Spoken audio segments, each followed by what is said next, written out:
Hi, welcome to Richard Cabile YouTube channel, and for today's tutorial, I will be teaching you on how to turn on and off precise location and camera location services on iPhone X. But first, kindly subscribe to this channel and don't forget to hit the subscribe button and the bell to notify you for the new updates. And let's start. Using your iPhone X, from your home screen, first go to Settings. Then in the settings, scroll down and click the Screen Time. Then in the screen time, scroll down again and click the content and privacy restrictions.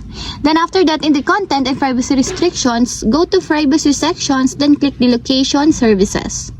Then in the location services, scroll down and click the camera. Then in the camera, find the precise location, and as you will see, there's a switch button on the right side of it. Then all you have to do is just click it to enable until it becomes green. When the precise location is enabled, it allows apps to use your specific location. With the setting up, apps can only determine your approximate location.